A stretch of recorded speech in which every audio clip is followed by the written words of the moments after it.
नमस्कार दोस्तों। एक वक्त था जब दिल्ली वालों की दिल्ली को हिंदुस्तान की प्राइस, पावर और पल्स के तौर पे देखा जाता था।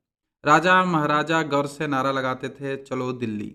मगर आज 21वीं सदी में पिछले एक दशक से हालात ये हो गए हैं कि नया नारा गूंज रहा है, चलो भागो दिल्ली से।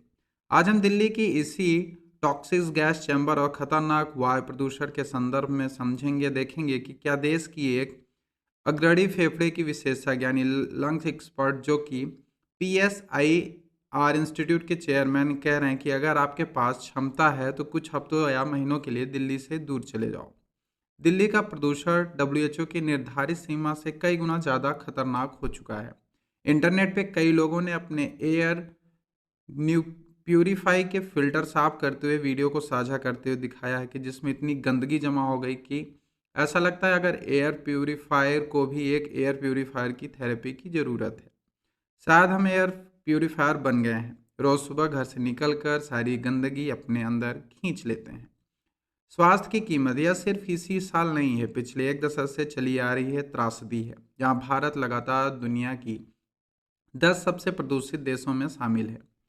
क्या आपने पहाड़ों जैसे हिमाचल प्रदेश के स्वस्थ फेफड़ों और दिल्ली के फेफड़ों के बीच अंतर देखा है? दिल्ली के फेफड़ों में काले पदार्थ जैसे डार्क मैटर और प्रदूषण का जमाव दिखाई देता है। कई अध्ययन बताते हैं कि दिल्ली की हवा में सांस लेना रोजाना 25 से 30 सिगरेट पीने के बराबर है। यह स्थिति आपकी जीवन प्रत्याशा लाइफ एक्सपेक्टेशन को 8 साल तक कम कर सकती है और दिल्ली के लगभग 40% लोगों के जीवन काल को किसी न किसी तरीके से या फेफड़े की बीमारी को होने की संभावना बढ़ रही है। 90% संकट इंसानी निर्मित जो मेन मैंड है वो है। कई लोग इससे भौगोलिक कारक मानते हैं, पर मेरा मानना है कि यह संकट 95% तक मैन मेड है।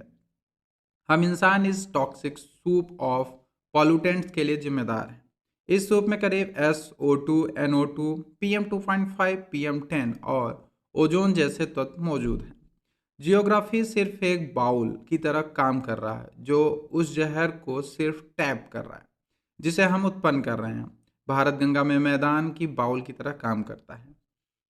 समस्या का हल नहीं निकालना, जो समाज की उस स्थिति को सामान्य मानकर अपना लेते हैं और जैसे जैसे गर्मी में एसी और सर्दी के हीटर आवश्यकता होती है, वैसे ही लगता है कि आने वाले समय में एयर प्यूरिफायर घरों की एक बुनियादी उपकरण बन जाएगा।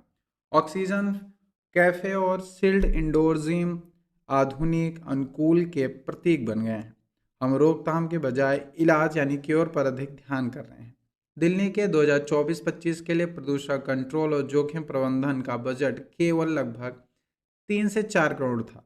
वही एयर प्यूरिफाई का बाजार कभी 700 करोड़ तक पहुंच चुका है और यह सिर्फ 3% से अधिक की वार्षिक दर की अनुपात से बढ़ रहा है। जैसे जैसे प्रदूषण बढ़ रहा है, समाज में एक नए वर्ग विभाजन यानी क्लास डिवाइड पैदा हो रहा है।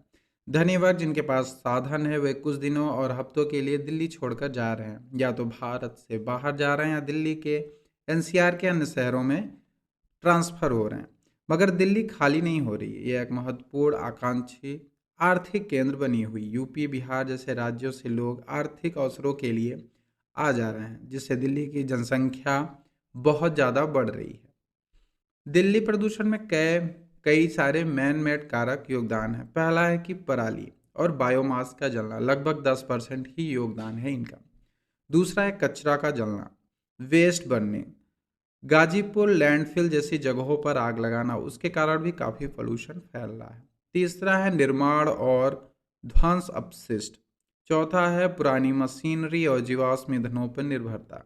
पांचवा है व्हीकल पोल्यूशन, निजी वाहनों का अधिकतर स्वामित्व और किफ़ायती सार्वजनिक परिवहन की कमी के कारण पोल्यूशन। लोग अपनी अपनी गाड़ियां लेके निकलते हैं, जिसके कारण काफ़ी संख्या में गाड़ियां निकलती हैं, उससे पोल्यूशन निकलता है। दिल्ली का करीब 50% हिस्सा वैज्ञानिक तरीके से प्लांट नहीं किया गया, जिसके कारण अनकंट्रोल्ड हॉरिजॉन्टल शहरी फैलाव हो रहा है। पराली जलने की असली जड़, पराली यानी चावल का जो अवशेष बचता है, धान का अवशेष उसको कहते हैं। जलाने का सबसे महत्वपूर्ण कारण है पंजाब संरक्षण उप मृदा जल अधिनियम 2009।